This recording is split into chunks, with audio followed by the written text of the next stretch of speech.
Welcome back to Proxy, everybody, and today we are going to be diving in to the Devoted of Ynnead. So recently, I had an interview on the channel with a Discord member by the name of Killjoy. He also goes by Ynnari Lover in the Discord, and we were talking about the Ynnari. And I started to think more deeply about the detachment itself. And previously, I have been kind of trying to work on a Ynnari list that actually works, right? A list that is at least semi competitive. Maybe not something that's going to go and just absolutely demolish a GT, but something that can win you games in a competitive setting. And throughout my kind of Ynnari journey, I've come to the realization that the detachment really isn't that bad. It's not as bad as everybody says. Now, of course, it sucks when something gets quadruple, quintuple nerfed, right? Which is basically what happened to the Ynnari. They got nerfed very severely in many ways. But the detachment rule isn't as useless as a lot of us thought when GW changed it. Now, obviously, I'm not crediting GW with anything because I think they fully, deemed that the Devoted of Ynnead was too powerful and needed to be killed from existence, nuked from orbit, of course. But I think that clever players can still make use of the detachment rule and stratagems, which are still pretty good. So let's go ahead and dive in. Let's do a quick review of the actual detachment bonuses that you get if you are the Devoted of Ynnead. And of course, we're going to also go into some list building. I'm going to show you guys the list that me and Killjoy kind of came up with together in the last video. And lastly, we're going to show how it works and, some of the tricks it can pull off on the battlefield on Tabletop Simulator. So let's first look at the detachment rule. So it's actually 3 rules. You get lethal intent, lethal surge, and lethal reprisal. Now, 2 of these abilities you're going to use more than the other one, right? So we'll talk about that. However, I recently did have a practice game, meant to kind of see how good the detachment was and some of the rules interactions and how they still worked. And I actually found that I was able to use all 3 of these rules in a game.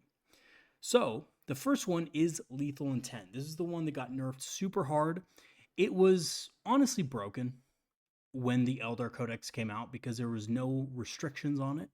It was just normal move. You could use battle focus tokens on it. It was just kind of crazy.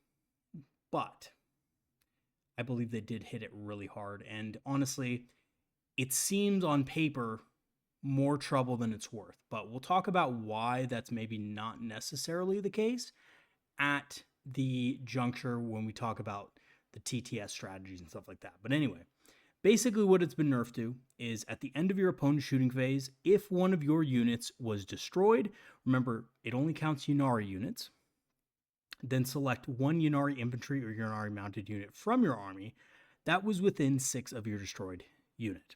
So the within 6 is important, and I think it's important to share this knowledge with your opponent because it is going to come up. And there's a lot of units in our army that actually have interactions that allow this to work.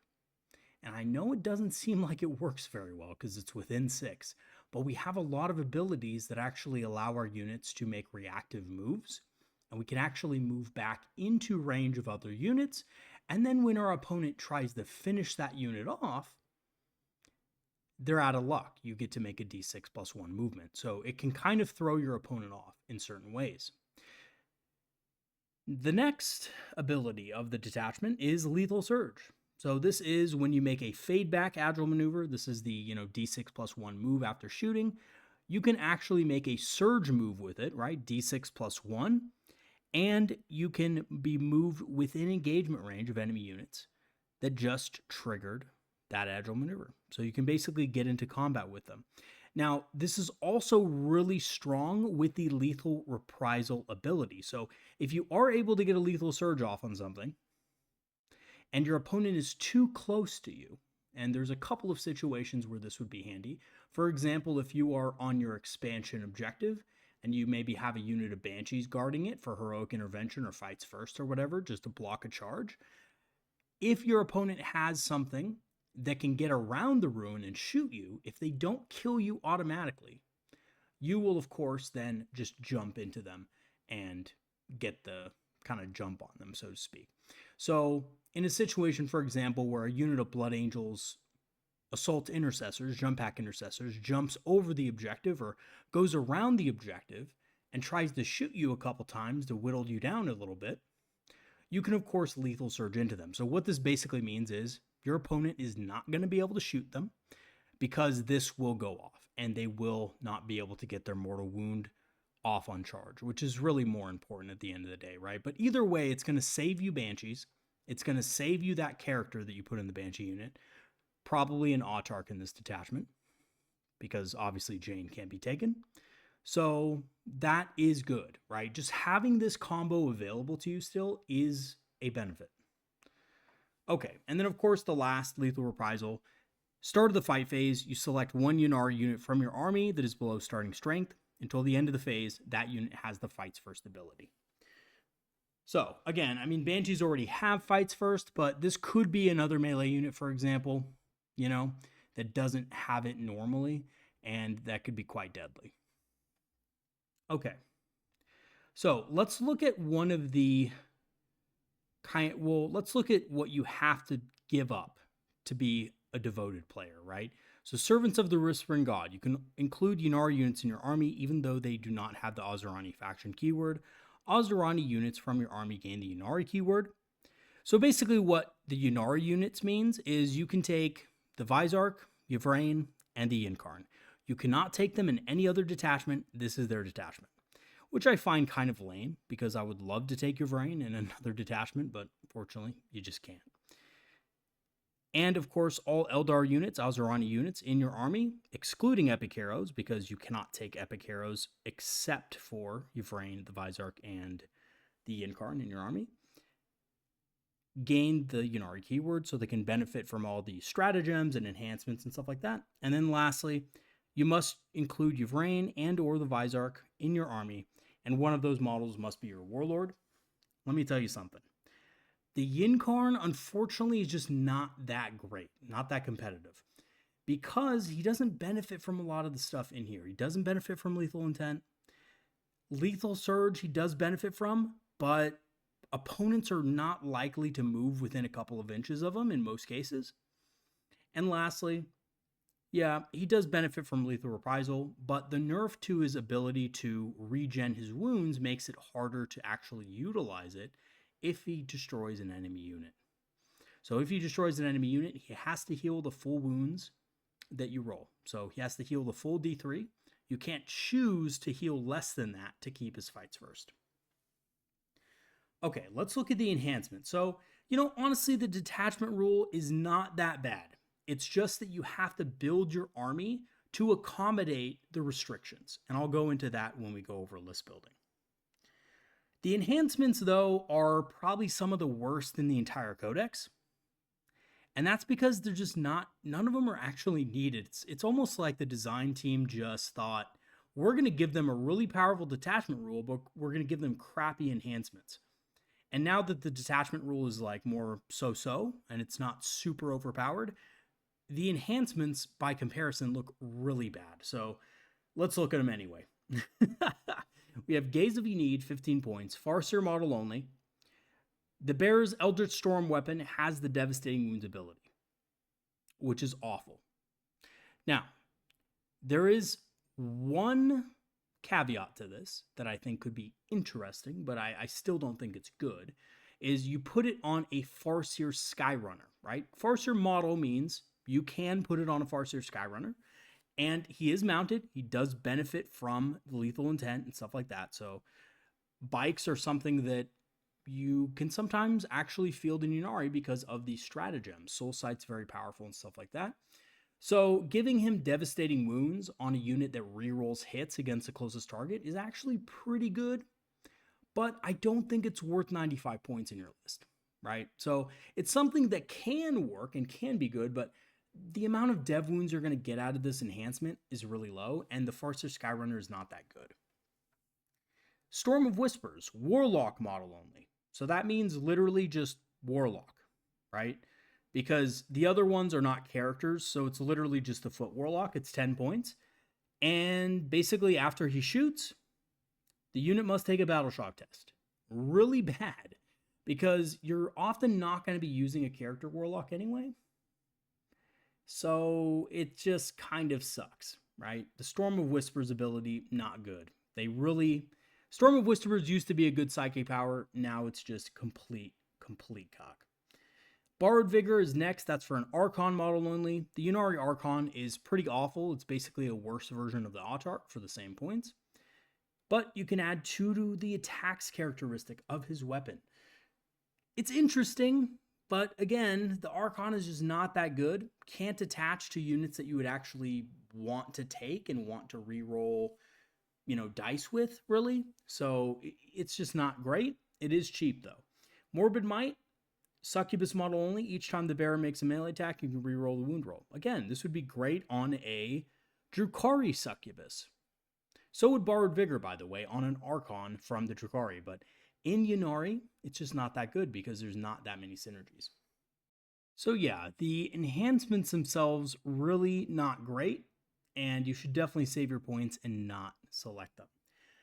So let's talk about the stratagems. Now, the stratagems are actually the saving grace of this detachment. They're the best part of it, and in my opinion, it's what's keeping the detachment itself alive. So if we look at Pall of Dread, that's basically their signature stratagem.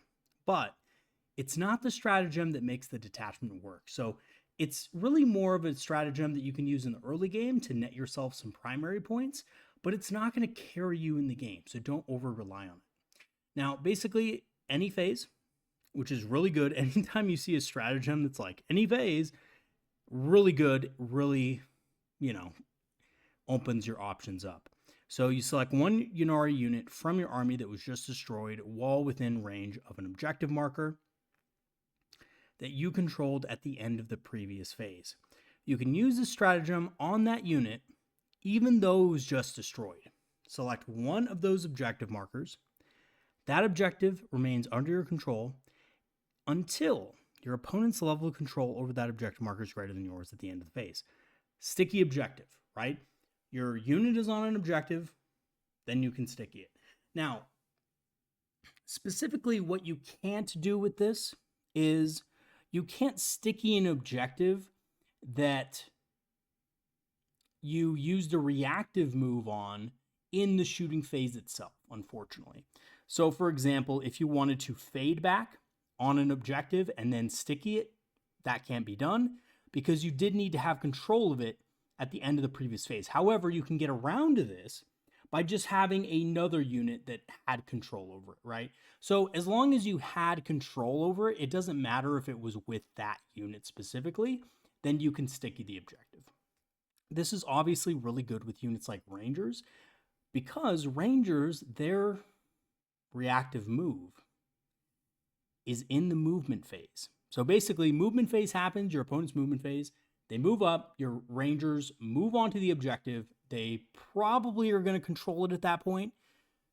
Sometimes not. Sometimes your opponent's going to be able to move on the objective. But if your let me put it this way. If your Rangers can move up far enough to get on one objective and then maybe get on another objective as well, spread out a little bit, then after your opponent kills them, then you get the choice of which objective marker you want to sticky.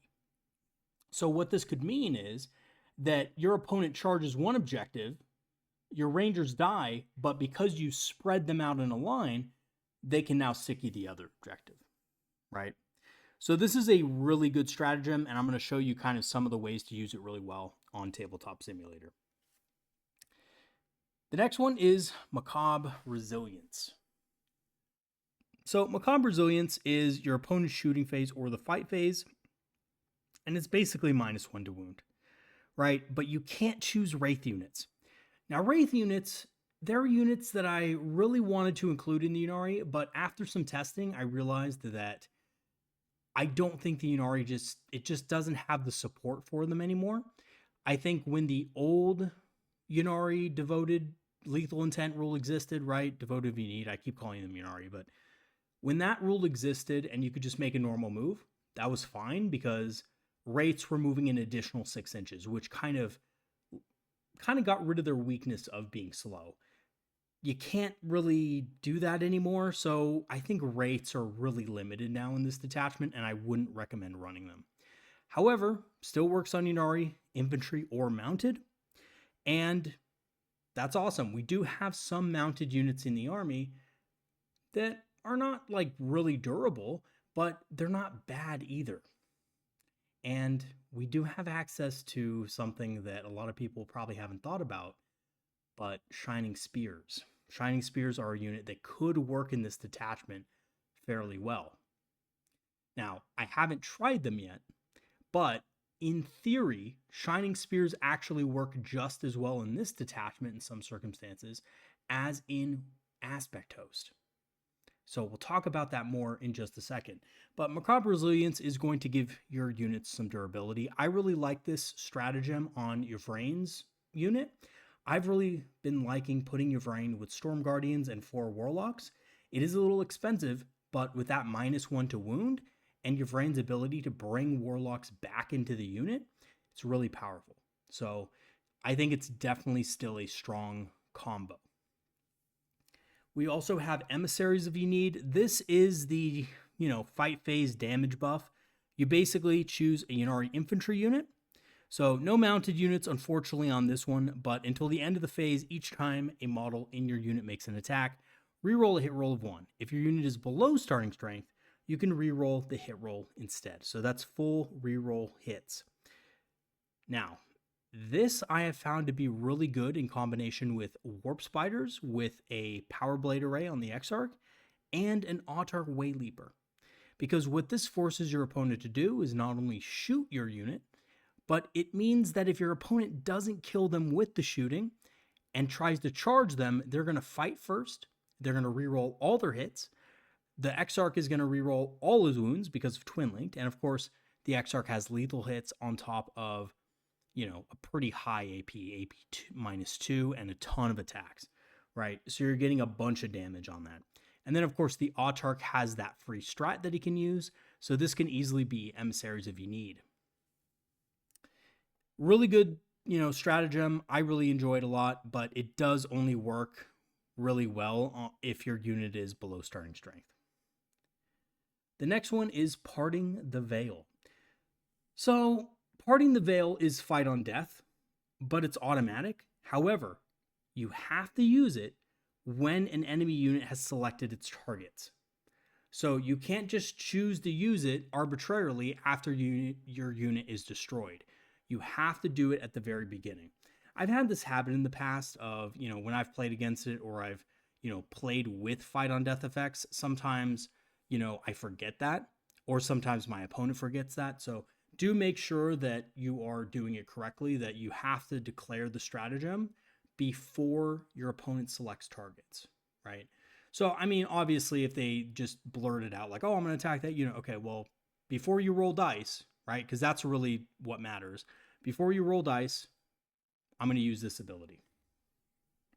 And it is good. It's just on any Ynnari unit, which, by the way, is why I kind of think Shining Spears are not that bad.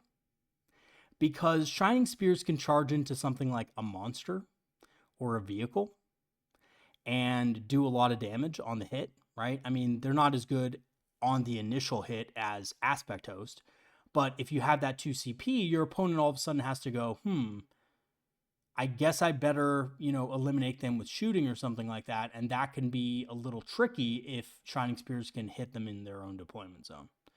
So yes, they can waste a turn shooting them, but, then maybe they survive, they fade back, maybe they get fights first, who knows, right? So there's a lot of bad things that can happen for your opponent if they fail to kill those guys.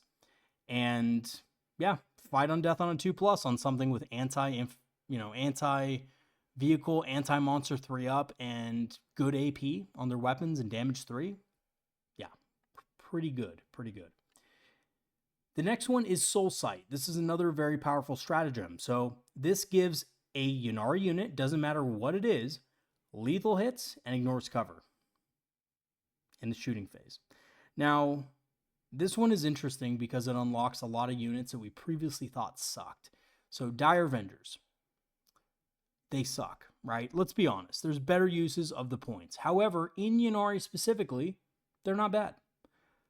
They're not bad for the cost, right? Because you can give them lethal hits and ignores cover. Now, do I think they're the most meta unit, even in a Ynnari list? Probably not. I like running them, but I highly suspect I will be changing them for something like Scatter Bikes in the future, or perhaps even Shining Spears or something like that. Just a more aggressive unit, because the problem these guys have is they're kind of reactive, right? If you put them in reserve, it really depends on how well you can eliminate your opponent's screens. And if you just put them on the field, they're slow. So you do have to kind of, think about that a little bit. But I do think they are really good with ignores cover and lethal hits. It solves the two biggest problems that Dire Ventures have, which is they don't have ignores cover and they have AP -1, which sucks if your opponent has cover, and lethal hits, which gives their high volume of attacks actual damage.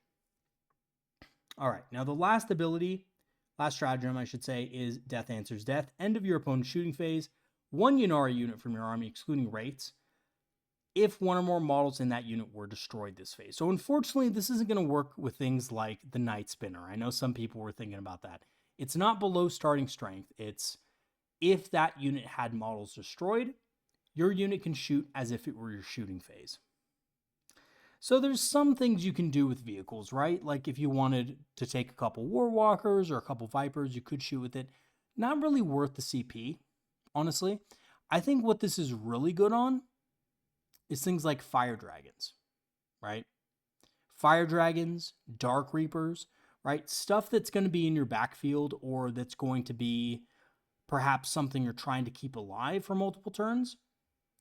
And in those cases, if your opponent just has a bad roll and can't kill all your Fire Dragons in the shooting phase, which has happened, by the way. I have had instances where, my opponent shoots a bunch of shots at Fire Dragons, they miss a bunch of times, and then the Exarch or maybe the Exarch and 1 Fire Dragon live miraculously, right? And then I just go ahead and use Death Answers Death, and I blow up a tank, right? Or I do some damage to something or whatever, right? So, I mean, obviously this is a very situational type of stratagem, but your opponent does have to be aware of it, which does add to their mental, pressure and, mental overload. Okay, so these are the stratagems, and I think, honestly, very powerful bunch of strats, because we do have some, stratagems that are a little bit situational, but we also have some stratagems that you're going to be wanting to use at least once a turn. So the only drawback, again, to this detachment is you can't take Eldrad, so you can't take +1 command points. However, because this detachment scores so much primary points, you can afford to discard a few secondaries that you're not going to score high on, right? So what I like doing is I like discarding something that I could score, but that it's going to cost me to do so, like Cleanse, right? Like if you don't have the units to cleanse, discard it. It sucks, right? Especially in the late game. And then in the early game, if you draw something like Bring It Down, when you can't kill a vehicle, discard that. Get rid of it. Get a command point for it, right? And I found that on average, when I'm doing this, either with Aspect Host or Ynnari, I'm kind of flush with CP, right? Like you don't need that much CP, but on some turns, you're going to want to dump it fast because there's a lot of good strats in here that can be used in the same turn that are really good. And, just for example, a combination of Macabre Resilience and Emissaries, right? So you're hitting harder, but enemies are not hitting you as hard. It's a really powerful combo. Or Macabre Resilience and Death Answers Death. Which, by the way, Death Answers Death is also, weirdly enough, good on stuff like that Warlock Conclave, kind of package I told you guys about, like with the Storm Guardians, because if your opponent shoots them and doesn't kill them, and there's an enemy unit within range, those 4 warlocks are going to unload unholy hell upon whatever unit they are in range of. And your range shooting is pretty good too. So, and again, it's just 1 Ynnari unit from your army. No Wraith constructs, but if 1 or more models in the unit were destroyed, that's probably going to happen, but you just take out a couple of regular Storm Guardians. Maybe they kill a bunch of maybe they kill 8 Storm Guardians. It doesn't matter because they're getting roasted in return. So yeah, these are really good stratagems, and it's what has kind of reinvigorated me into seeing what this detachment can do post-nerf. So what we're going to do now is we're going to jump into the list that I created, talk through it, and then we're going to talk about some of the possible changes you can make in your own list to create something that is just as interesting and just as effective. Alrighty, welcome to our 2,000 point Devoted of Ynnead army list. So let's dive right into this list. It has a lot of good stuff in it, so let's go ahead and break it down. So first of all, we do have Ynnari, of course, as the warlord. We could take the Incarn, but he's really bad right now, so we're not going to worry about him. So Ynnari is leading the army. She's really awesome. She's going to go with 4 warlocks and a unit of Storm Guardians, which is a fantastic combo in this army. It works really well with all the stratagems that we have access to, and it just absolutely obliterates stuff. So what I hear a lot of people say about Death Answers Death is that you never use it because a good opponent will never let a unit survive, to use that. Well, my friends, Ynnari, 4 warlocks, and a unit of Storm Guardians is pretty difficult to kill when it positioned correctly and the correct stratagems used on it. Of course, there are units out there that can kill them all, but it's really hard to because you have all those warlocks in the unit and you have -1 to wound and stuff like that. So it is a difficult unit to actually kill. Next, we have an Autarch just on foot with some Howling Banshees because I love that combo. It helps us be a little bit more CP efficient. You get a free Heroic Intervention. You get a free Emissaries of Ynnead for reroll 1s to hit. Even at full strength, Banshees hit on 2s, so that's not a big deal. Really good model, and honestly, one of my favorite packages in the entire Eldar Codex. We have an Autarch Wayleaper with a squad of Warp Spiders. He's going to have the Starglaive and Dragon Fusion Gun. I really love this guy with Warp Spiders now, so I'm kind of taking him in like most lists, but I think there is a reason to take him with the Exarch that has the Power Blades because of that fights first potential. So, you have the ability in Ynnari to fight first, right? Lethal Reprisal. So Lethal Reprisal gives 1 unit in your army fights first, and a unit of Warp Spiders and an Autarch Wayleaper are really hard to deal with in a single phase because of the fact that you have access to battle focus tokens. So if you position your guys correctly, your opponent's going to absolutely have to charge you to kill you. Most of the time, this isn't a big deal because your opponent just charges you, kills you, gets some extra movement out of you, but actually in Devoted, it is a big deal because if your opponent charges you, you have fights first. So unless they have some sort of mortal wound bomb ability, like it's Jump Pack Intercessors or, a Slaanesh Demon Prince or something like that, you're going to be able to attack first, and you're going to get 10 attacks, re-rolling hits if you use Emissaries of Ynnead, which is a really brutal combo with this specific unit. Basically, what you do is you use the Autarch's ability to give a free strat. You give yourself, the stratagem to re-roll all hits when below half strength Emissaries. And then the Exarch is, has lethal hits, has 10 attacks. You're re-rolling all your hits. You're re-rolling all your wounds because of Twin Linked.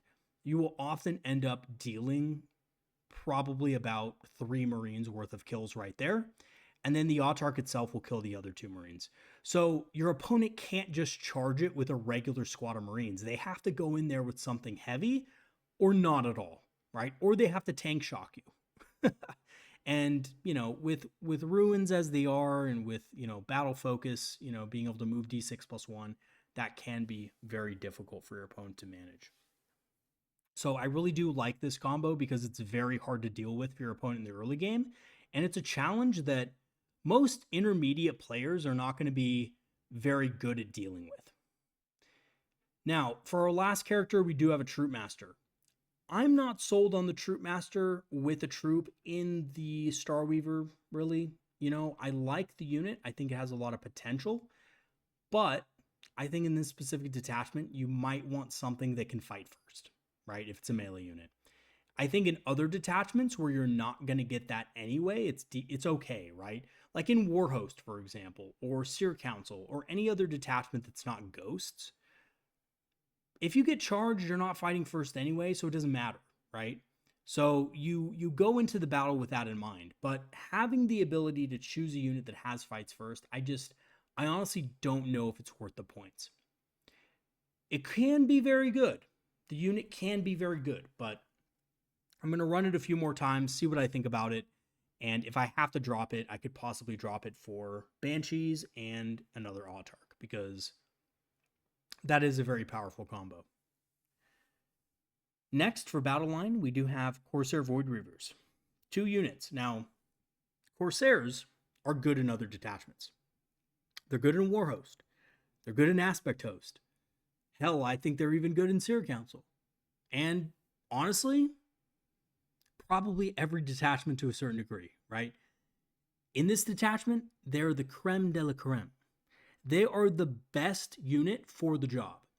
So basically, in this detachment, you're going to want a lot of cheap infantry units like Rangers and Corsairs to be able to go out there, screen, move block, and just really mess with your opponent, right? Positioning is key in this detachment. So spreading your units out from one objective to the other so you can maximize the effectiveness of things like Pall of Dread is something you need to do as a Ynnari player. And these guys right here do it perfectly because they do one thing that other detachments don't, and that is if your opponent wants to shoot you and charge you, they're gonna have to kill you with shooting, which means you sticky the objective and then you get that objective because there's nothing left to charge. Or they have to charge you, and if they are damaged, if the Corsairs did take some wounds, then they fight first and they get some kills, right? So your opponent is just going to bleed resources against these guys, which is really good. One example that I really like these guys in, one situation I should say, is against units like Scouts. So in Warhost or Aspect Host, if a unit of Scouts gets the jump on one of these units of Corsairs, that Scout unit's going to kill them, right? Going to absolutely murder them, and they're not going to be able to get very many attacks back. However, in Devoted, when you have access to the stratagems that we have access to, Corsairs can actually mess up a squad of Scouts, even on the defensive, right? Bolt guns are just not that good into them. The combat shotguns aren't that good into them because if they're in cover, which they probably will be, right, in most circumstances, the Corsairs at least, they're going to be getting a 3+ save against whatever bolter attacks they're going to shoot at us. If they choose to give them combat weapons in combat, even better, because the bolt pistols aren't going to do much. And when they charge us, for that extra melee damage, we're going to fight first, because they're probably going to at least kill one model, right? By the way, little trick for you guys out there. If your opponent shoots you with a bolt pistol, and it's just a regular bolt pistol, not a heavy one, and you have a 3-up cover save, right? You get +1 to your save. So you get 4-up, goes to a 3-up. You can choose to put the wound on the Felarch, which gives you less of a chance of surviving. So if the Felarch dies with his 4-up invul, right? Because you can choose to make an invul save instead of an armor save, by the way, just to let you guys know. Then you're below half strength, or below starting strength, excuse me. So if you're below starting strength, you get to fight first. So now all of a sudden your opponent's looking at you like, oh God, do I really want to charge into a fights first unit on an objective? I don't think so. Maybe I don't charge in and give them free kills, right? So Corsair Void Reavers, they're good in every detachment, basically. They're a really good, cheap unit, but they're even better in this detachment because they give your opponent an extra thing to worry about. We do have that unit of Storm Guardians I talked about with Yvraine. They're just there to anchor the Warlock and provide sticky objectives. Sticky objectives base on these guys is really useful. It means that you have to, or don't have to spend as much CP on Pall of Dread when you can help it. We do have a unit of Dire Avengers in this army. So Dire Avengers are nice because they are given two of the things that they're severely lacking in other, except for Aspect Host, other detachments, which is lethal hits and ignores cover. Now, in Aspect Host, you can give them lethal hits, but it costs an Aspect token to give them ignores cover as well. So you can't do this every single turn. But in Ynnari, you can. You can have these guys shoot with lethal hits and Soul Sight every single turn. Now, what I will say about this unit that I'm a little undecided about is they are fragile and they are kind of slow. So putting them in reserve is something you often want to do. When you do put them in reserve, however, your opponent does have the opportunity to screen them out for most of the game. So sometimes you'll be coming in on turn 3 via Rapid Ingress, and that does cost the CP. It does mean that they're out of action for 2 whole turns of the game, possibly 3, depending on whether you've gone first or second. And that can be very detrimental to their overall damage and what they can achieve on the battlefield. So I'm a little bit on the fence with them. However, I do think they can be good. All those lethal hits at AP -1, ignoring cover, and they have 44 attacks for a squad of 10 is really insane, right? So if you can get close to an enemy unit especially and get sustained hits also because of their ability, man, they can really put out some hurt on the enemy.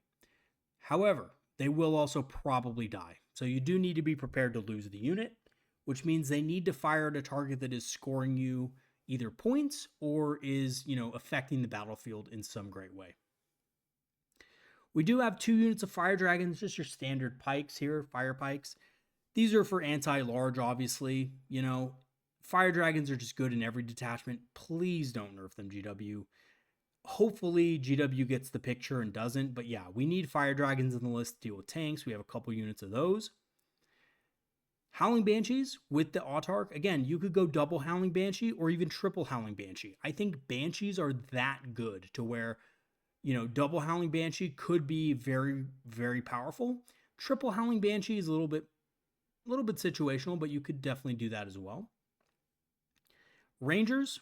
Again, Rangers are your infiltrating unit. They're really good at stopping stuff from being able to deploy and move properly. They're good screens, they're good move blockers and stuff like that. And because of their reactive move, you can actually proc Pall of Dread off of it. It's not just, well, as we spoke about before, if you control the objective in the previous phase, which, if your opponent moves up and you use your reactive move to move on to an objective, that is the previous phase if they shoot you off it. So potentially you can get a cheeky, sticky objective and control something if you go first. By the way, going first with this army is really nice as well, unlike other Eldar detachments. Next, we have our Striking Scorpion Brick. So this is something that I actually got from a channel member, Eve. He's been on a few, well, he goes by Eve in the Discord, but he's been on a few interviews with me. He's a great player, tournament player. He was at Warhammer Worlds last year with a magnificent Scorpion heavy tank, right, during the Index days before it got Legends. And he kind of talked about the 10-man Scorpion unit, and I know it's not the meta for it, but I kind of wanted to try it out, and I flopped with it. I was way too greedy. However, I will say there was an opportunity that I didn't even consider with them. And if I had chosen to be a little smarter about it, this unit could have just absolutely destroyed my opponent's dreams. So they do have the potential to be good. You just need to be careful with them. We also have 2 or 3 units of Swooping Hawks. Swooping Hawks are great units, but these especially are just going to come up, right? They're going to get on an objective. Maybe you spread them out to where they can hit 2 objectives at once. And then it's that same rinse and repeat kind of thing with this army that your opponent is constantly stuck between, do I shoot them to death and then they get a sticky objective, or do I charge in and, potentially have to fight first against them or have something heroically intervene into me and stuff like that. Your opponent is put in this constant state of bad decision making, or what decision do I make, right? Decision paralysis, I would call it. And Swooping Hawks are really good at being able to force that as well. It's also a good idea to have a squad in reserve for rapid ingress opportunities in case your opponent misses something or doesn't deploy anything on a turn in the middle objective or something like that, especially on more terrain dense boards. And lastly, the mortal wounds and lethal hits are good for ripping apart tough targets. We do have the troop that I talked about earlier with the troop master, and that's just your average troop, right? They're really good because they have dev wounds as well, so they can rip into hard targets. We have that 4-man Warlock Conclave with the Singing Spears. We have 2 units of 5 Warp Spiders, one with the standard loadout, Spinneret and Death Weavers for move blocking and, torrent goodness. And then we have the unit with the Power Blade Array and the Autarch for what I spoke of earlier. And then lastly, we have a Star Weaver Transport for the Troop Master. So this is the list. Honestly, I think if you guys go out there and just think a little bit outside the box, there's a lot of things that work in this detachment. I spoke about it earlier. Shining Spears are pretty decent. I honestly don't even think that a Night Spinner might not be that bad with Soul Sight, right? Soul Sight Night Spinner, where you're ignoring cover and getting lethal hits on it, not terrible. Not terrible. Not good either, let's be real. Not good, but not terrible. And it's terrible in mostly every other detachment. So that is saying something. And there's a lot of things that this list does really well. Now, I will say this also, which is kind of cool also, is that this Warlock Conclave is much more powerful than you might originally think. And that's because there is an opportunity to use Soul Sight on this unit. And many people will scratch their heads and be like, well, Proxy Hammer, you can't proc lethal hits on, on torrent weapons. What are you thinking? Yes, I know, but you get the Ignorous cover, which is really important with these because they have AP -1, but they don't have Ignorous cover. And Yvraine just does mortals, so she doesn't care about that. But anyway, it's pretty good. And, lethal hits does affect the Storm Guardian pistols and stuff like that. So it is a good stratagem basically on most units in this army that are shooting, that don't already have something like, lethal hits or ignores cover and stuff like that. Like in this specific army, we have the Storm Guardian unit, we have Dire Avengers, and yeah, that's it. But those 2 units using that stratagem are really powerful. Now, just looking at this list, I think the couple of changes that I would perhaps make to it, honestly, Dire Avengers, maybe swap them for Wind Riders with Scatter Lasers, because Wind Riders with Scatter Lasers are something that can work from turn 1. So you can have them on the board, hidden behind something, right? They can come out, they can blast something 36 inches away, and then they can kind of just sit back there. And if your opponent tries to attack them, all of a sudden, things might go very wrong for your opponent because they're exposing something in the middle of the battlefield that they probably shouldn't be exposing, right? So there is that. And a lot of armies lately, I mean, not Imperial Knights and stuff like that, but a lot of armies do have more short range units than something that can be hit at 36 inches away. So that is also good. You could have Dark Reapers. Dark Reapers are also just absolutely excellent in this detachment because they already ignores cover. They don't have lethal hits, but they can benefit from so many of the cool, kind of long range synergies that this army loves to pull off. So, well, let me put it this way. If your opponent tries to shoot you with indirect fire and your Dark Reapers can see something at the end of the shooting phase and shoot it, that's really powerful, right? You can use Death Answers Death on them and stuff like that. So I don't know. I guess what I'm saying is that there's a lot of units in the Codex that might not seem like they would be good in this detachment, but actually when you kind of think about it a little bit more, the possibilities are really almost endless, right? There's only a couple units that you really don't want in this detachment. Basically, everything else is fair game. And everything else becomes just a little bit better when used with the Ynnari. I mean, I'm even thinking about, two Warwalkers with Bright Lances with sustained hits, or not sustained hits, sorry, lethal hits and ignores cover, guys, from Soul Sight. 2 Warwalkers with 4 Bright Lances with ignores cover and lethals. Pretty decent. I mean, not bad, not super good, but not bad. So anyway, so let's go ahead and go to the tabletop and I will show you guys some of the tricks to this detachment, how it works and how it can be really strong.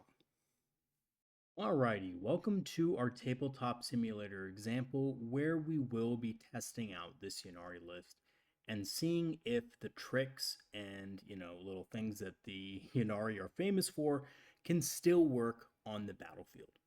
So the first thing you'll notice about this deployment is it's kind of similar to other Eldari deployments on Dawn of War. Now, I specifically chose a Dawn of War deployment because I felt like it would give us the best example of some of the things that the Ynnari can do. Now, that's not saying that the Ynnari can't do cool things on other types of boards, but I haven't played Dawn of War in a while, so I also kind of selfishly wanted to use this deployment myself to kind of test out what this list could possibly be capable of. And just like any other deployment, the Ynnari can actually take advantage of quite a few things on this layout. So this is layout number 5 on the Dawn of War deployment type for GW type terrain. Actually, weirdly enough, I think that UKTC and WTC terrain might even be better for the Ynnari in general, but I do still think GW terrain is fine for them. Now, the first thing you'll see is that we have a squad of Rangers. Now, Rangers should always in the Ynnari be deployed between 2 objectives just like this. Now, deploying them on this side of the battlefield does a couple of things for us. The first thing it does is it allows us to potentially move block our opponent within their deployment zone in these spots right here, right? So in this area right here, where you see that, little square that I'm drawing right there, allows us to move block that area. It also potentially allows us to move block this area as well. We just have to, of course, move and advance and use the battle focus token to prevent any overwatch from this little sneaky ball predator over here. Not that ball predators are super meta right now, but they are, something I regularly go up against when I'm playing at the shop. So, it's something you have to watch out for. Now that's if you go first, right? So if you go first, deploying here will give you the chance to kind of move block as you wish with your Rangers, either right here or right here. You have to kind of choose. You can't have both, right? So you either have to kind of move block along this line or move block here. Just depends where your opponent's set up and stuff. Against Blood Angels, of course, they can fly over you with most stuff, but not their vehicles. So fast vehicles like Ball Predators who want to get to you before you can really set up won't be able to really do anything against this type of list where we have a lot of Rangers and Corsairs in it. Now, the other thing that the Rangers can do, of course, is if you go second, they can provide you a sticky objective. Now, you'll notice that both Ranger units, if we scroll down here and zoom in, they're barely off the objective. Now, this is on purpose. This is because I don't want to give my opponent a free overwhelming force on the first turn. I especially don't want to give them max points on it, right? Now, a cheeky maneuver that some players do if they, think that their opponent might get the first turn is they might put a Ranger on one of the objectives, but not the other. So let's say you put a Ranger here, but not here, right? And this is basically to bait your opponent into having to score overwhelming force. They're pretty much forced into it at that point. They don't have to score it if they don't want to, but they're encouraged to score at least 3 points on it, right? What I like to do is I like to make them toss it during the first turn, which either gives me, a command point advantage, or they just don't score any points, right? So either way, I think that's a pretty good thing. Overwhelming force is a very easy objective to score. And typically speaking, you're drawing about, 10 secondary objectives a game, possibly more, if you, shuffle it around. So having overwhelming force shuffled back into the deck is not a bad thing in a lot of cases, but just depends on the player and what they want to do. Now, if you do start on an objective here, remember that also opens you up to things like Storm Hostile objective and things like that. So, yes, you could force your opponent out into the open. I'm not sure that's exactly the best move because they're going to score a bunch of secondary points. But anyway, that's just my honest opinion there. So we have the Ranger right here. This is what I like to do. So the reason I like to do this is because your opponent, if they go first, is basically forced to deal with these rangers. If your opponent moves within 9, they get a d6 move, right? So if they have a unit of assault intercessors that go right here, right? And they're like, all right, time to charge in. You know, I'm going to charge your rangers with these assault intercessors. That's almost the best thing that could possibly happen because you can move d6 and you could just move straight back into a position where you could heroically intervene with something. So if they get first turn, by the way, the Scorpions, I know they're here as far as deployment goes, but if we didn't go first, Scorpions are coming right back, right? And by the way, that was pre-measured that they could just get right behind this wall. And they're not perfect here, but I would line them up perfectly so that my opponent can't just charge the Scorpions directly. So we move d6 with our rangers. Really doesn't matter what we move. We've set them up so that even an inch is useful. So we roll our dice. We get a 3. Coolio. What we're going to do is we're actually going to move our rangers. It depends what secondaries they have, right? So if they have Storm Hostile objective, we're not going to move on an objective. But we're going to move back towards the Scorps. We're going to move 3 inches back towards the Scorpions. And then that way, if our opponent wants to charge our rangers, we could just heroically intervene with the Scorpions, wipe these guys out. By the way, this is a 10-man block, so these guys actually do very good damage into Assault Intercessors. On average dice, you are killing the unit.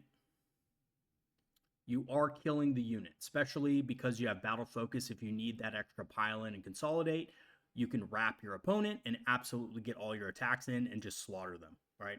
Now, your opponent might attack the Scorpions, but again, that also kind of benefits you a little bit as well because they're not going to be dealing the mortal wounds to your Scorps, right? So let me give you a good example of how you would, you know, I hate to say the word cheese, but how you would use pile in and consolidate to your advantage so that, you know, the maximum number of models can't attack your Scorpion. So basically, we moved 3 inches with the Rangers, right? So we kind of go like this. There we go. 3 inches. That's fine. We're just going to move all these guys 3 inches back. Boom. All right. Something like that. You know, it's not perfect, but there you go. So they charge in. And as soon as they charge, right, they have to make it into base with as many models as possible. They're most likely going to make it into base something like this. Right? Boink. Maybe they try to, you know, kind of hug the Rangers as much as possible here, but these are big boys, so they have to get into base if possible. And most likely they're all going to be able to get into base, right, like this.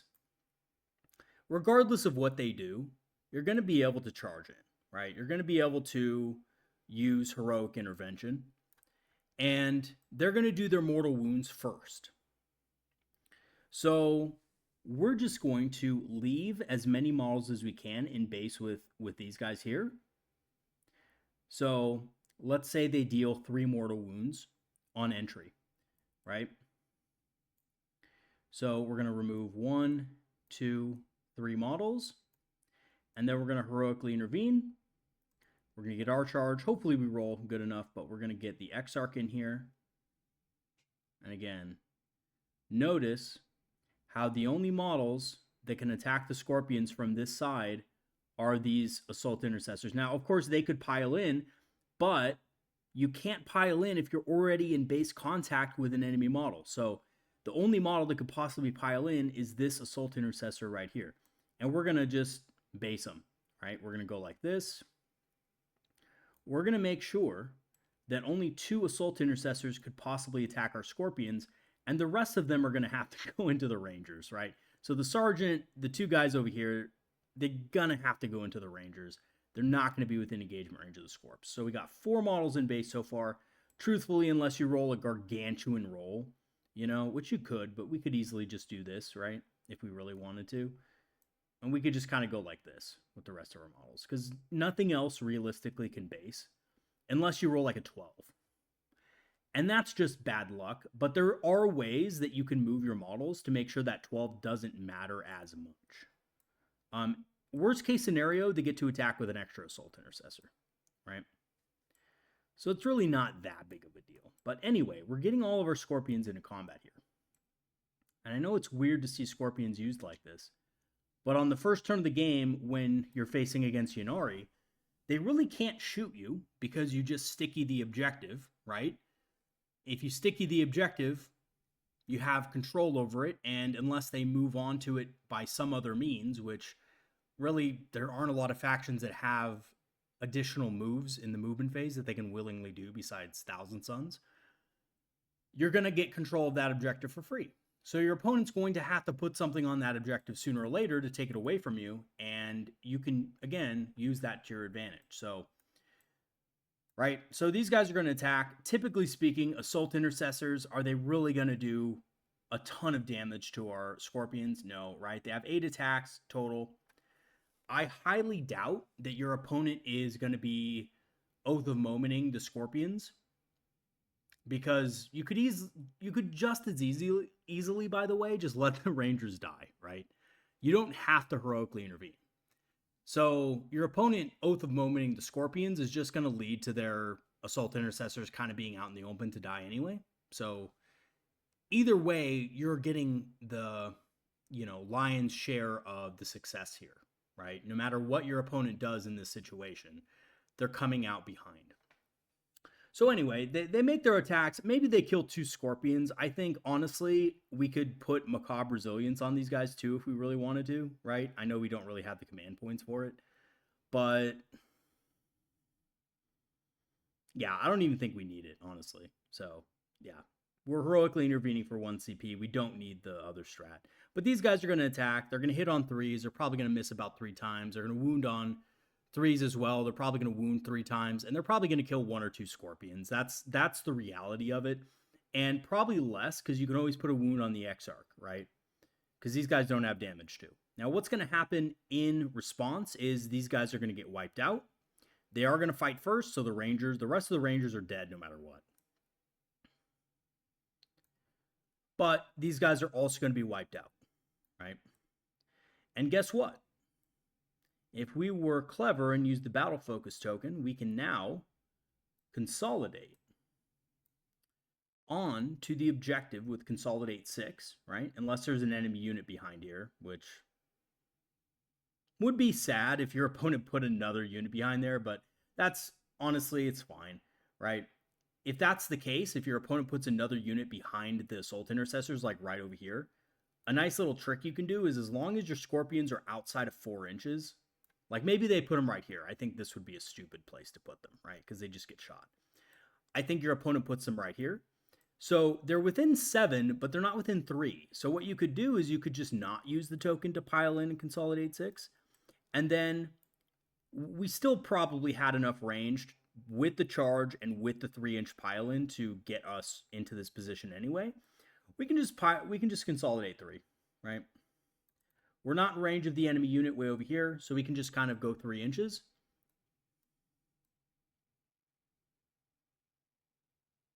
Go 3, and just be right there. Of course, if our opponent doesn't have a unit staged right here, we can go the full 6.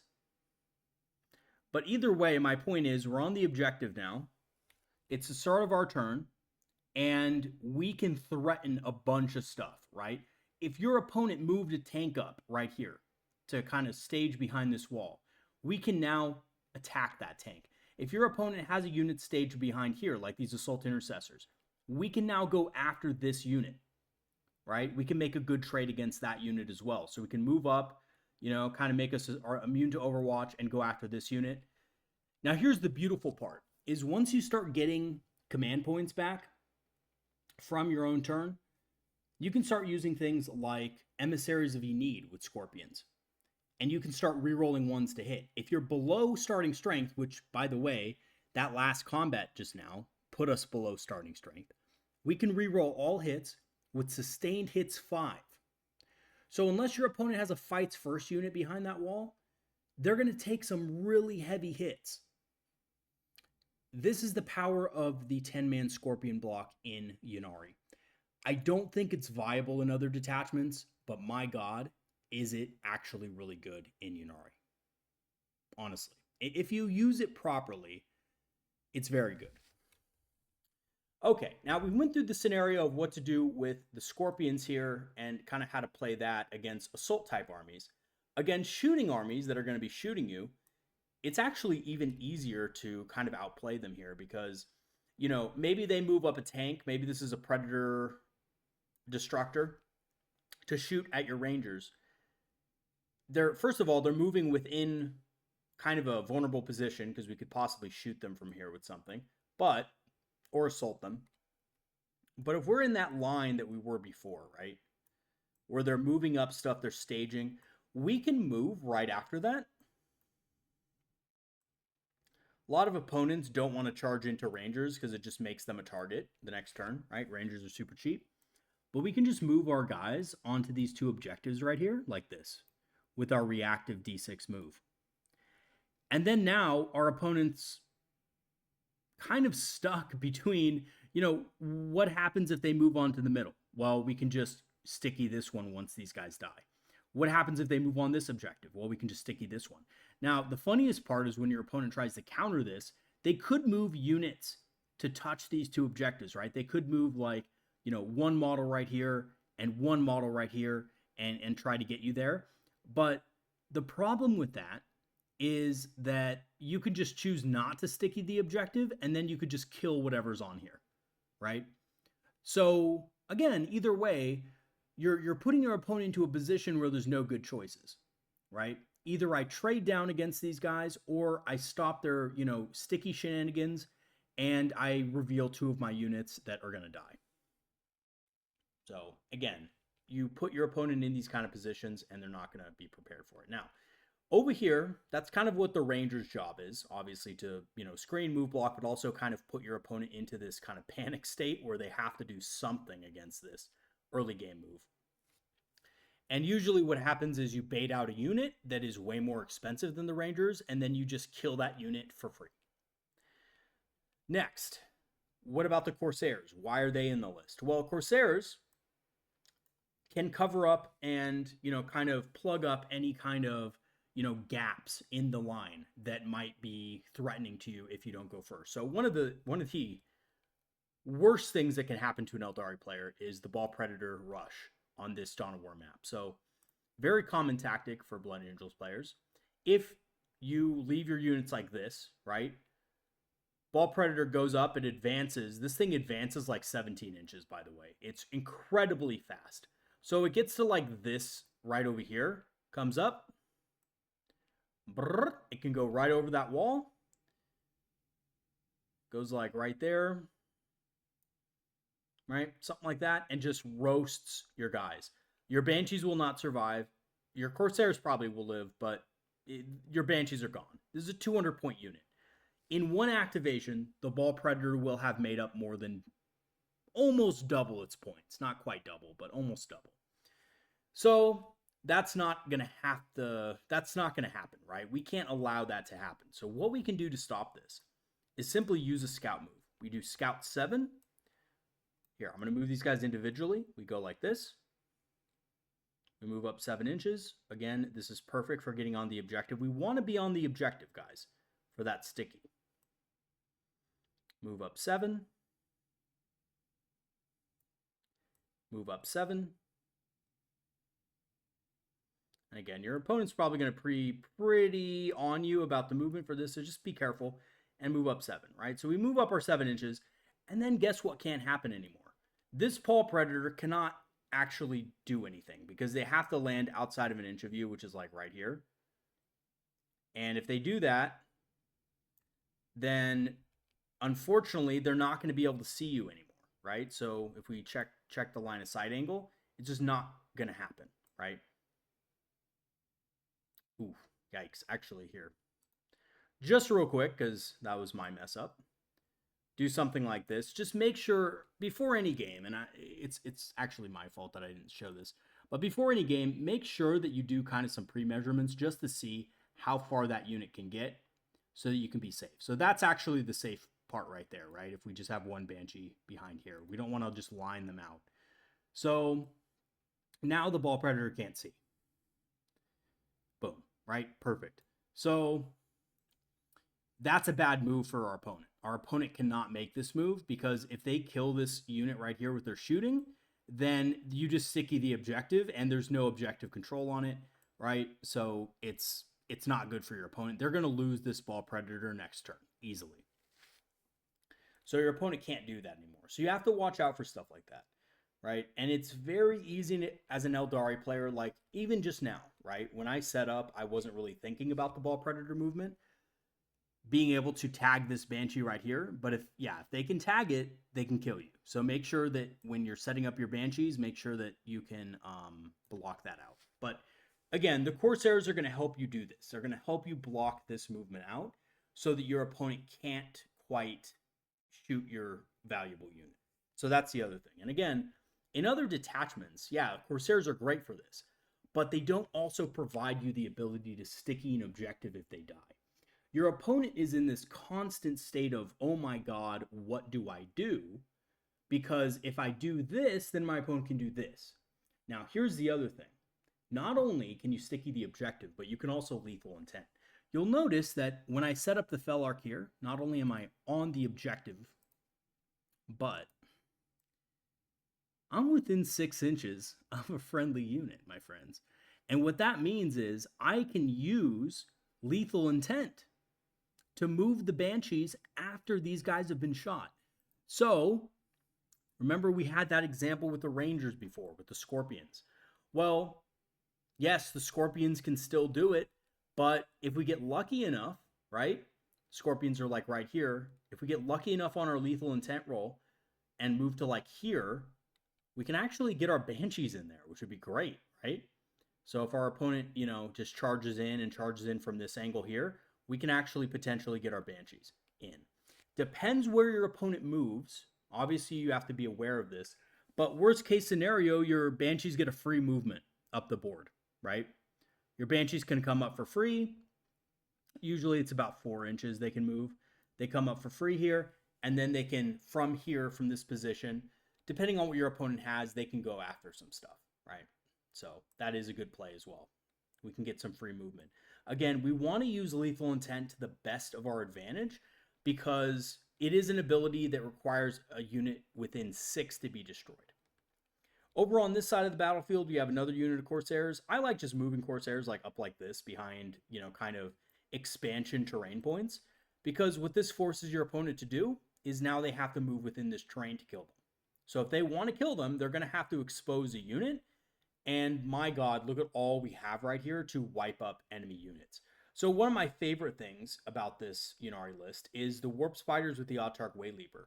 So if we move these Void Reavers into this little, hiding spot right here, or we move them into this hiding spot right here, and your opponent has to go into these ruins here to kill them, they may die. But guess what? I believe they're within 6. Let me just double check. But I think I did it right. Yes, I did it right. Okay. I was second guessing myself, but I thought I did it right. So we're within 6. So if they shoot this unit to death, we can obviously just move in the shooting phase. And if they don't shoot the unit to death, then we can heroically intervene possibly, right? If they charge this unit, there's a possible heroic intervention right here if your opponent's not careful. Right? And your opponent typically doesn't think of Warp Spiders as a unit that can heroically intervene, but we have the Autarch in here, Autarch Wayleaper. We also have the Warp Spider Exarch with Power Blades. And this unit can absolutely clean up something like that, right? So that's something else your opponent's going to have to watch out for.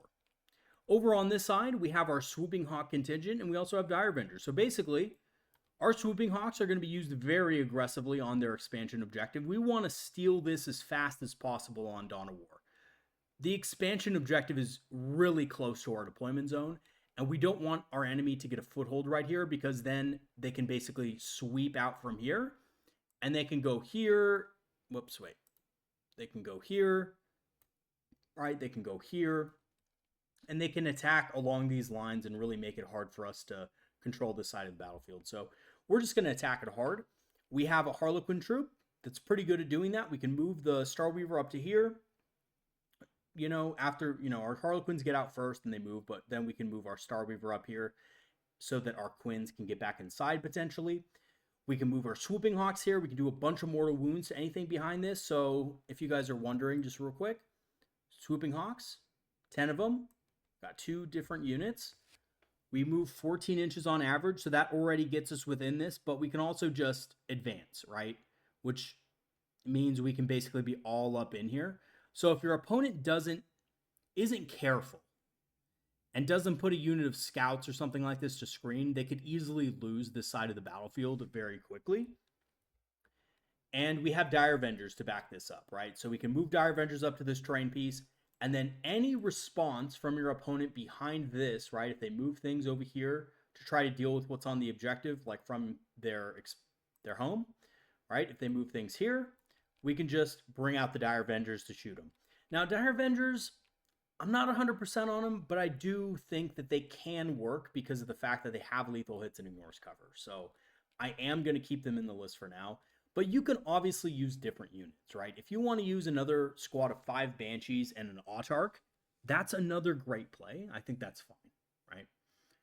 Autarchs and Howling Banshees are extremely powerful in Ynnari. So they still are, even though they got point nerfed, they're still good. Okay. In the middle, we have our Fire Dragons here. They're just kind of staging until our opponent actually brings out their vehicles. So what's going to happen in the first turn is we've kind of left, if you've noticed, if your opponent moves too far up, they can actually probably see Yvraine in some cases. It's going to be hard, but if your opponent has really fast stuff, they probably could see it. That's great. And if your opponent has indirect fire and they want to fire at Yvraine's unit, that is great because Yvraine just heals the squad. So these guys are pretty safe here, even though they're kind of a tiny bit exposed. Now, what we can do with this squad right here is we can move it to our expansion objective. That's the goal, right? So basically, this unit right here wants to move themselves to the expansion to be able to, defend it against anything that's going to come in. So turn 1, your first move should be to move your 10 inches. So by the way, Yvraine has 10, everyone else has 9. With the Battle Focus token, so we can get to here, but we can also advance, right? So we're just trying to get across the battlefield as quickly as possible so that we can actually make it to this objective over here. Now, it might take you a little bit. That's the truth, right? It might take you a little bit longer to get there, depending on what your advance roll is. If you roll a 1, I would suggest, I know it's tough, but I would suggest using a command reroll on it because it's just a very low roll. And this could, rolling a 1, by the way, if you take the last model in the unit, rolling a 1 is like this. It moves you 11. That's vulnerable right there. You don't want to be there. You want at least a 3 so you can get behind this, right?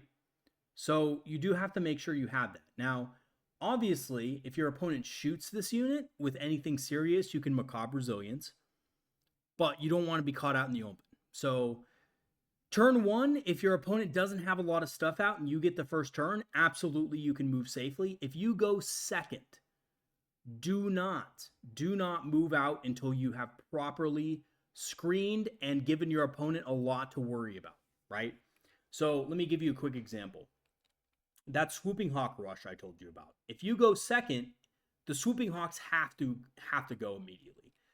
And the troop probably has to go immediately. If your opponent brings in a bunch of units over here, right, to defend their expansion, it is very likely that if you don't do anything about this, you're just going to lose the game, right? Because they'll be able to attack you over here, and you're just not going to be able to regain control of the map. So using these Swooping Hawks to do damage and block, movement block and screen over here and stuff like this, and the troop, use them as a hammer unit to kind of hammer whatever tough targets there are behind here. That's exactly what you should be doing. And then if you can do that, that's going to force your opponent to kill what's left over here, all the swooping hawks and troop and stuff like that, with something from the backfield. So your opponent's not going to be able to just easily say, okay, I want to shoot Yvraine's unit over here now, right? Your opponent's not going to be able to do that as easily.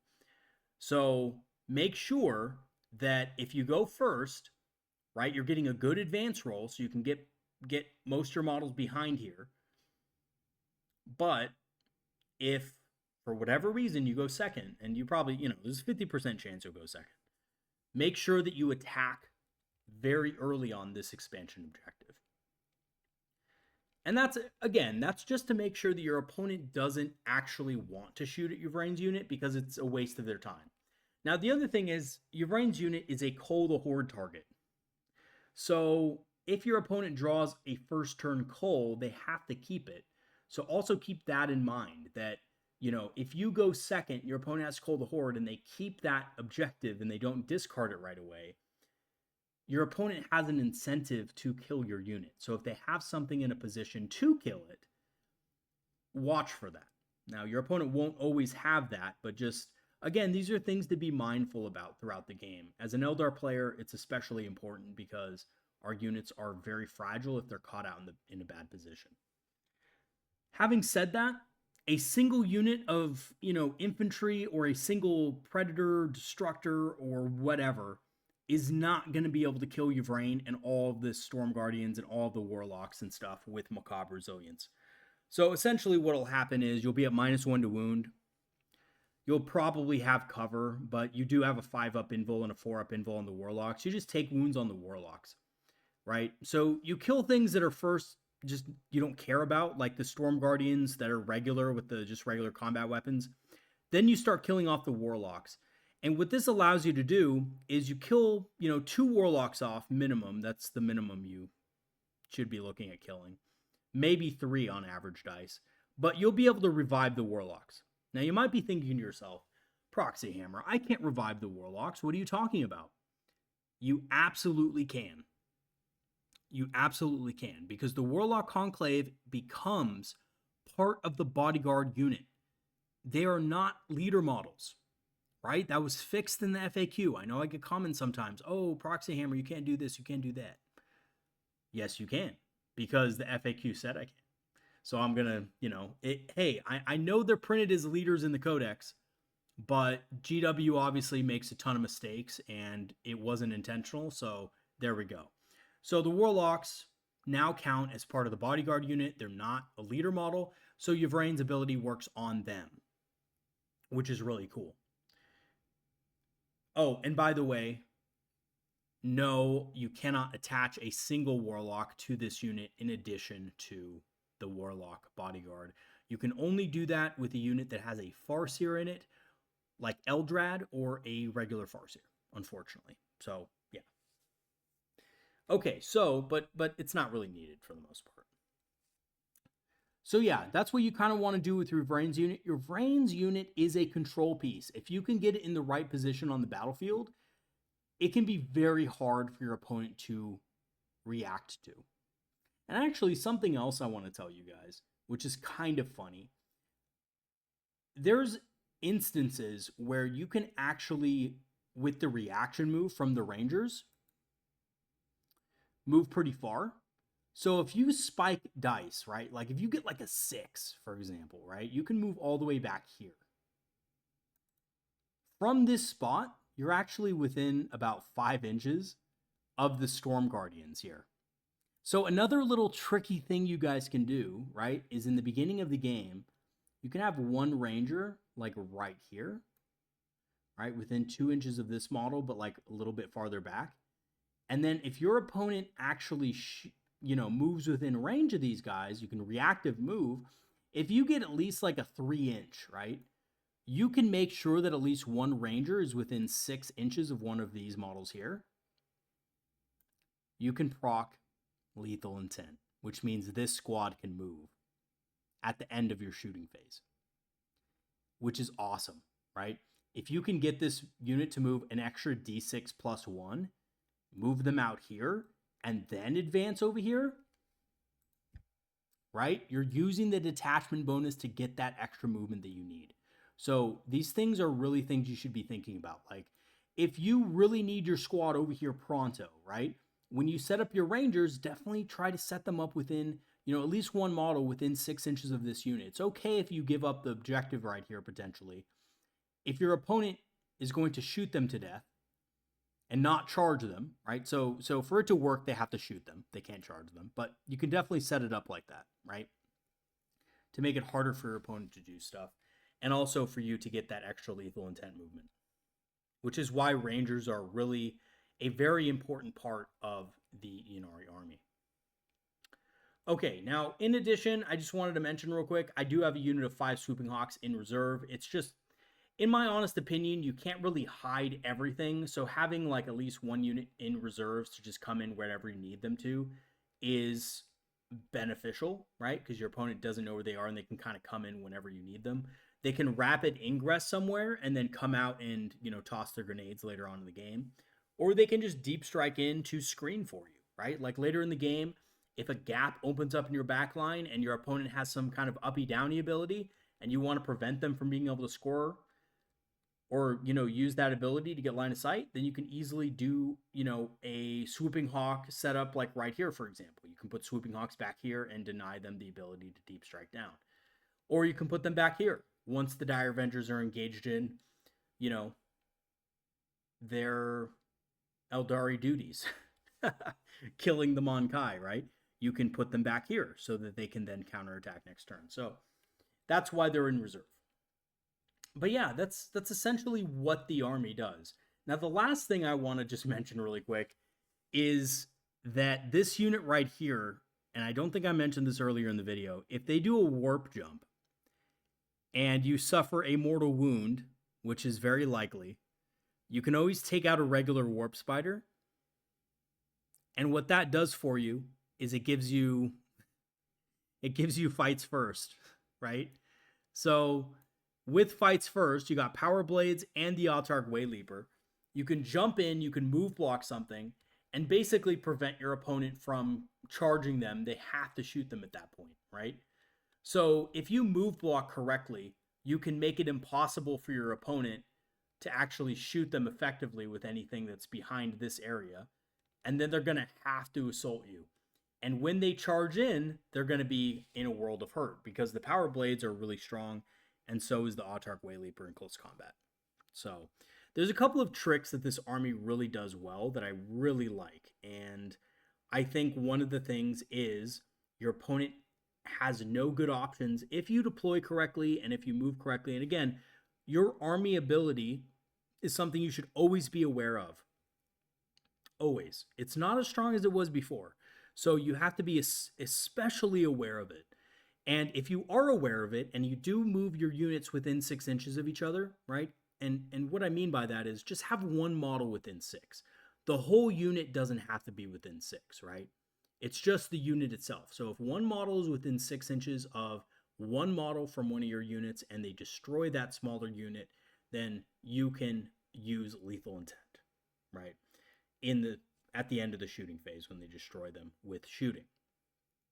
So yeah. Now, another cool thing, real quick, and this will be the last thing I promise, is the Yvrain brick, right? So let's say Yvrain, we get this off, they kill the Rangers with shooting, which is what mostly happens, and we roll our lethal intent. We get a 4, which changes to a 5 because it's D6 plus 1. So we get our squad right here, squad up, and we start moving out. We move out 5 inches. Whoops. 4, 5. There we go. Yeah, it should be just on the other side. Okay, so we move our 5 inches, and then, of course, we're going to, stage these guys up, or they're going to do something else. I don't know what they're going to do. But then we go ahead and we advance with the squad. All right, so we do an advance roll. We get a 3. That's fine.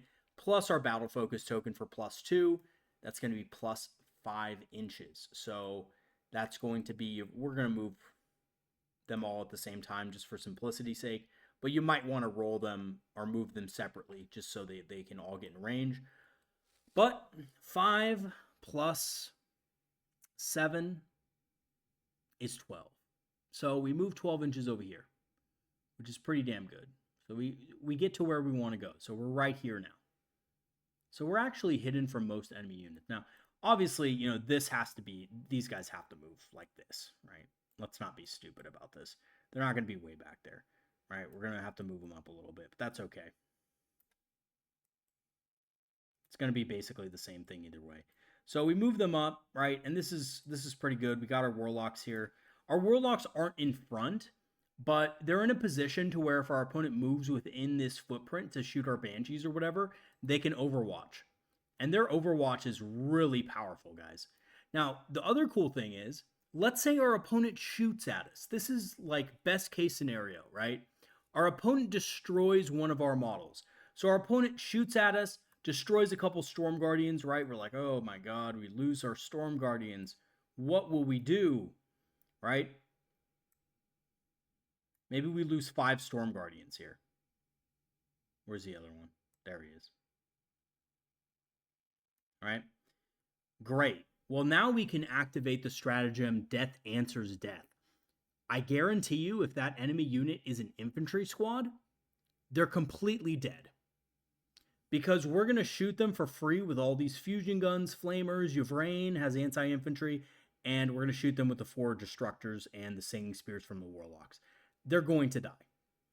And they're going to take so much damage that even if it's a Death Star unit and they survive, if they try to charge us, the Banshees will heroically intervene for free because of the Autarch. So, again, my point is putting your opponent in these situations where it looks like that's an easy target, right? Oh, this big unit spread out like this. I can just go right here. You know, if these Void Reavers were gone, let's assume that. I can just go right here and just absolutely slaughter them, right? Oh my god. I can come right here, just shoot them, and just charge in. Well, actually, no, because I can activate my stratagems, right? And just absolutely wreck you. You know, if you have 2 CP in this situation, you're using 1 CP from Macabre Resilience. You're used to kind of lessen the blow a little bit, so you only lose the regular Storm Guards. We could even take out the Serpent Scale platform too, right? That doesn't really matter too much because we have these Warlocks that we can take wounds for us. But, you know, honestly, we activate Macabre Resilience, we lessen their damage, then on top of that, we're just absolutely obliterating them in return with Death Answers Death. And they're just going to take a ton of damage, guys. That's what's going to happen. And it's going to be devastating for them. So, yeah, the Ynnari, I don't think the Ynnari are dead in the water. Let's just put it that way. I think they're harder to play now. And a lot of people switched off of them because the nerfs were kind of so insane. But the limitations that they have are not... Let me put it this way. I don't think it kills them as a faction overall in semi-competitive play. I think you can still play a very good game with the Ynnari. And I think it's a little sad that I discounted them so quickly after the nerfs. And I want to apologize. I want to apologize to the Ynnari. I think that they're actually a lot better than I thought. I think they're still really fun. Did GW hit them too hard? Yes. Let's just call a spade here, of course. But they're still not that bad. And I actually think they're probably a little bit more competitive than Spirit Conclave. And I've been coming around to Spirit Conclave lately. I just think that the Ynnari are a little bit, you know, in the hands of a skilled player, a little bit better. So, yeah. Anyway, so that's the Tabletop Simulator example. Hopefully that helped you guys. And, you know, honestly, let me know if these Tabletop Simulator examples are useful. I really appreciate the feedback on that. Or if you want to see something else, me demonstrate something else on TTS, let me know. You know, you can give me some video ideas. I have a couple of videos coming up there I definitely want to do, but yeah, it's it's been a crazy last month. You know, my life situation changed a lot in the last month and a half. So, you know, I haven't had as much time for videos, but I will get on the videos again, and I plan to just absolutely start doing some really cool stuff in the future. Streaming might be something that I have on the table. I have to get some better equipment for it, and I have to see how much my computer can actually handle at once because I'm kind of, I have a potato basically, guys. I know it. I know you probably tell, but I have a potato computer. So, I don't know if streaming is going to be something that my computer can handle, but we'll find out. And I would love to stream TTS games, Eldar showcases, and stuff like that with the community. And I think that could be really helpful for everyone involved, including myself. So, yeah, let me know if you guys are interested in that kind of stuff as well, and I can definitely get something going. And yeah, that's going to be it for today's video, guys. Thank you for watching, and I do want to make some last announcements really quick, if that's okay with the community. And the first thing I want to talk about is the channel's Patreon. So, the channel's Patreon is obviously a kind of just a place where you can, donate, but it's not just that, right?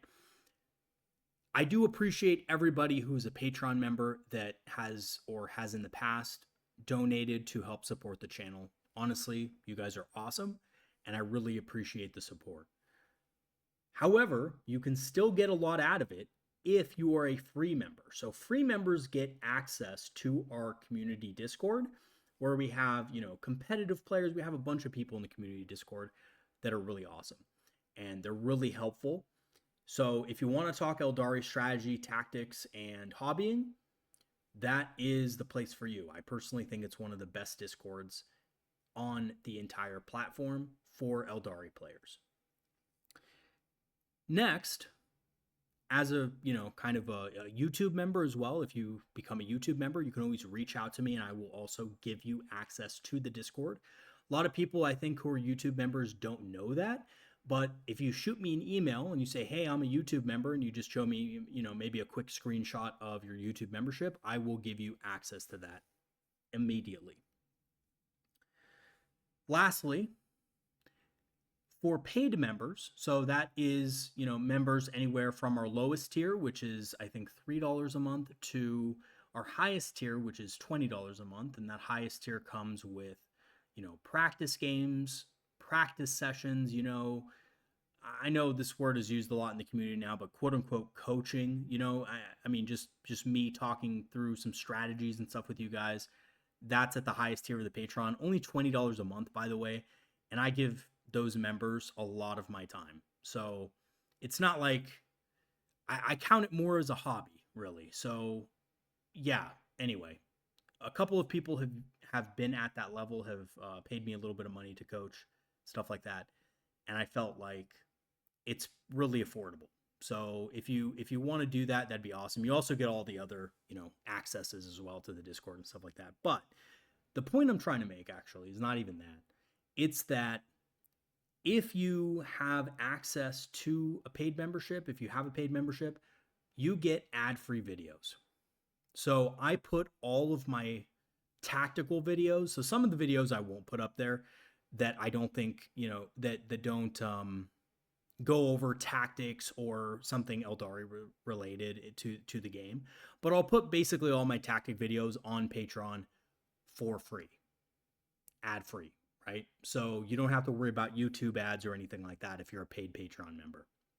So that's something to think about. I also have a channel store page, and this store page comes with a plethora. I basically have almost every craft world, every aspect warrior, and a bunch of other stuff. I even have a, Drukhari and a couple of Corsair related things, also some memes that I've made, which are kind of dumb, but if you're one of those people and you know who you are that loves memes and loves those kind of things, that, there's a couple of like shirts like that as well there. And, jackets and sweaters and beanies and hats. And you can look it up. It's the channel store page. You just click the link and there's a bunch of things that you can order from there. And, it helps support the channel. But I think the more important part is that it helps rep the Eldar at your local game store, right? So yeah, I mean, I'm a real big fan of beanies. So I have a beanie myself. I ordered one of the beanies from the channel store page, and I rep it when I go sometimes in the cold weather. And it's awesome. having an Eldar beanie is one of the greatest joys of life. So, oh, and also coffee cups. Although, truthfully, if I'm going to be honest, the coffee cup that is on the channel store page, I have not actually bought because I have cups from my students from school. I'm a teacher, by the way, if you guys don't know. And usually my students, I teach adults. So they, give me little, presents sometimes and they give me these cups. So, I drink out of those. So I don't really need an Eldar cup. But hey, if you want to rep the old Eldar at your local game club and, you drink tea, it'd be a great thing. Get a little teacup, bring it into the shop, have your tea, and, have it blessed by Isha. I don't think there's anything better than that. So, lastly, I do have an Amazon affiliate link. So, if you want to buy some stuff on Amazon, some Eldar related stuff, I do have a link for that up and you can search for stuff. It has been out of stock for a while now, unfortunately, but you can still find stuff like the Eldar Combat Patrol and some paints and stuff like that. So, yeah, check it out. You'll get a discount because Amazon sells it at a discount. And that's it. That's all my announcements. I'm sorry that took so long, but I just wanted to make it clear about what's available for you guys. And, reach out to me if you ever feel like you want to, have a little talk about strategies or tactics or anything like that. I'm more than willing to help a lot of people for free. It's just that, if you actually want to, for example, play a practice game with me where I'm going to have to, kind of coach and stuff like that for 4 or 5 hours, then I'm probably going to ask for a little bit of something just because I don't really have the time unless, there's some sort of arrangement made. Let me just put it that way. So that's really why. But I've given a lot of channel members, my time for free. So again, I count this as a hobby. This is my hobby. This is how I have fun. I like teaching people, and I'm happy to help in any way I can. I'm not the best player in the world, obviously. And I would say that, on the scale of really good Eldar players, I'm probably on the lower end.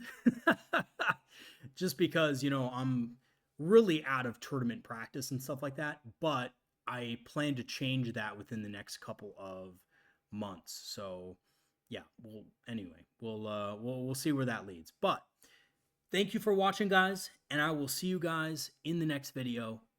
Peace out. Have a good one, everybody.